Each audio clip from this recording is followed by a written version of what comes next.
All right, hey everybody, so welcome to a after movie topic video. Now today's video, we are going to talk about test audiences and the test screening process.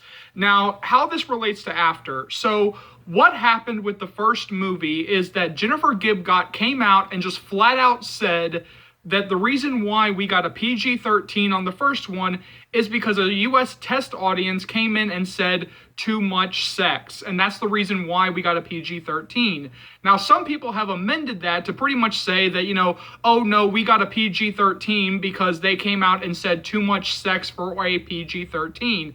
But the truth of the matter is that test audiences do not have that much of a say in the film. They cannot actually dictate the rating of a film. Now, they can in the way that if a studio or if the producers or the director, whoever's holding the test screening, is actually screening two different versions of the film, a PG-13 and an R-rated cut of the movie, then yes, they can dictate, like whichever one scores higher, then yes, test audiences can dictate the actual rating of a film. But the only people who can actually come in and say too much sex for a PG-13 is, of course, the people who actually assign the ratings, which, of course, is the MPAA, but now it's being called the MPA, the Motion Picture Association. They originally called the Motion Picture Association of America, but now they just changed it to take out the America part of it. So now they're just the Motion Picture Association.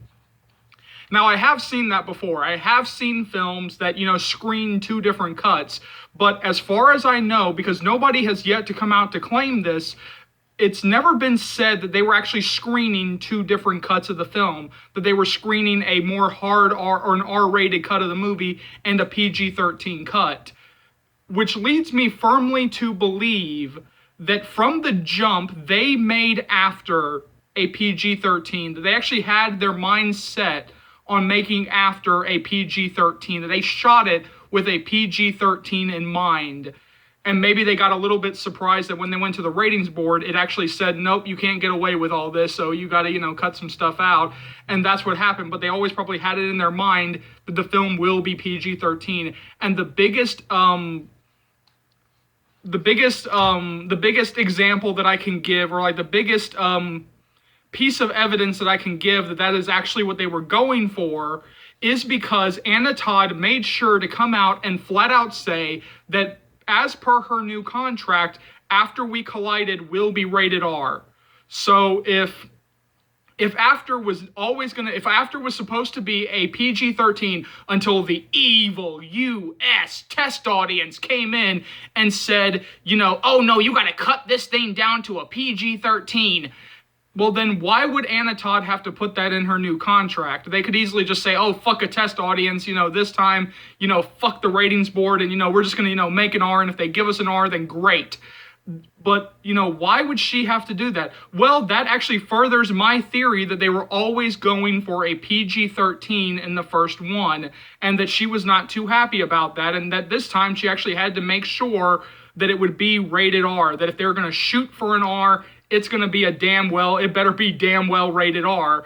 And that's one of the big things about After We Collided, is that it's becoming more and more clear, the more that they come out and talk about it, that they are actually shooting for an R, that they're actually going for an R rating, that they shot this film with an R rating in mind. So if they end up getting a PG-13, it's going to look even more horrendous than the first film did, because one of the things with After We Collided is that I do not want to sit there and watch another scene where you can see that something has been horrifically cut.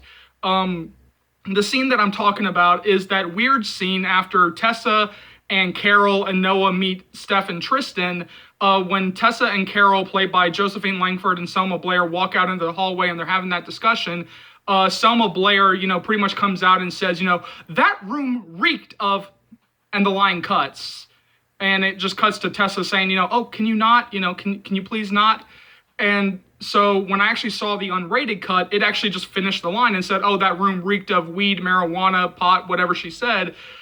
But again, I kind of was like scratching my head going like, what the hell are you doing, movie? Like, are you going to tell me that we could not hear the word weed, pot, marijuana in a PG-13? I don't believe that. And you know what? I have seen enough films in my lifetime to know that what they were trying to sell us, that somehow a US test audience came in and said too much sex, and oh, you guys got to get this thing down to a PG-13. Well, here's the thing. The test audiences do not have that kind of power.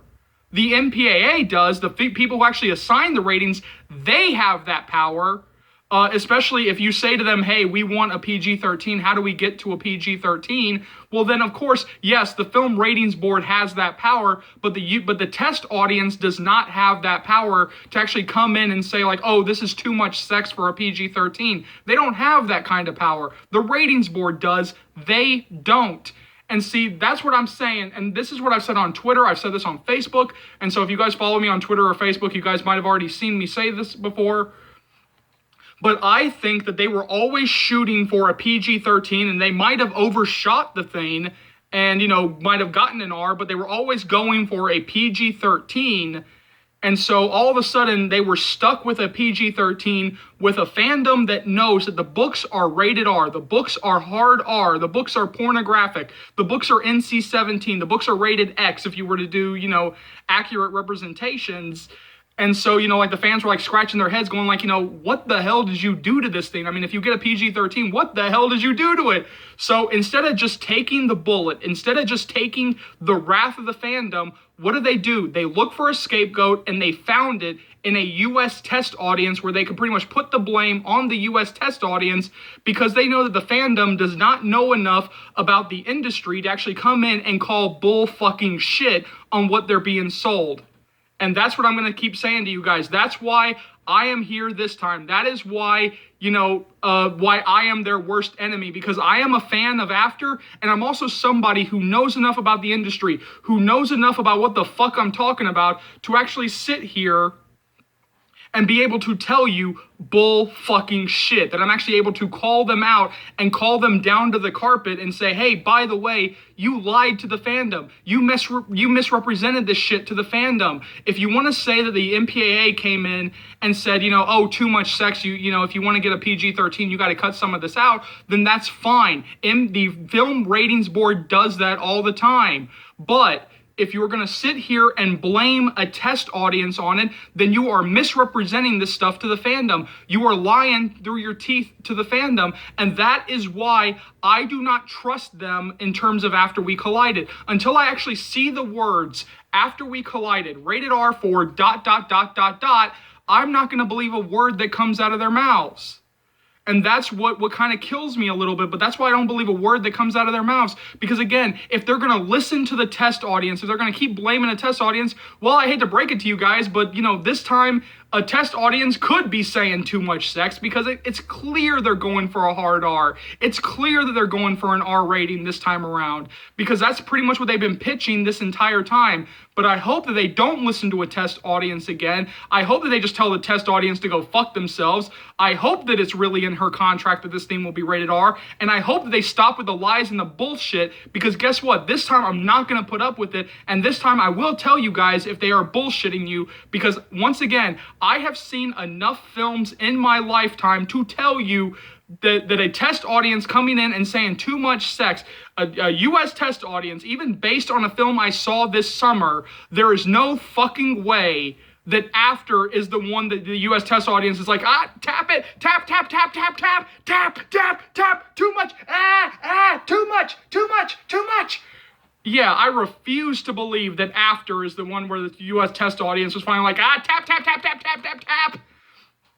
So yeah, jump down to the comment section below. Let me know what you think about all this.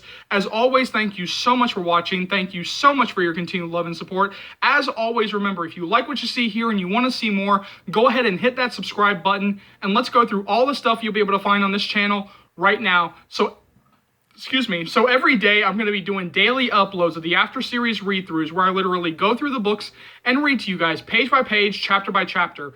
The first 3 books, After We Collided, and After We Fell, are already on the channel to their completion. I'm working on After Ever Happy right now. I'll do that, and then I'll also be doing the book before as well because so many of you guys have actually requested that, and those will be daily uploads barring any types of personal illnesses or issues.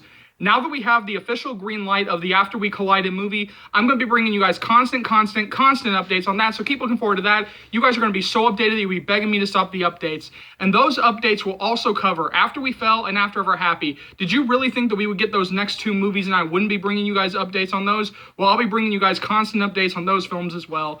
Every other day, especially now that the After We Collided movie has been done filming, I will be going back to doing these after series topic videos. So if there's a topic out there that you guys want to see me talk about, go ahead and either leave it down in the comments, or you can find me on either Twitter, email, or my Facebook. All the relevant information is on the About section of the channel. As always, remember, this channel would not be able to go to the heights that it has without you guys. And so for that, I am eternally grateful, but I know for a fact that there are plenty of Afternators out there who have no idea that this channel exists. So if you love the channel as much as you say you do, if you care about the channel as much as you say you do, continue to share the channel, continue to spread the word, because this is the best damn after series channel that you'll find right here on YouTube. So go ahead and hit that subscribe button if you're not already. Remember to share, remember to leave a like, remember to comment. Remember, my name is Charles. Welcome to the After Series channel, and I'll see you later, Afternators. Take care, y'all. Love you.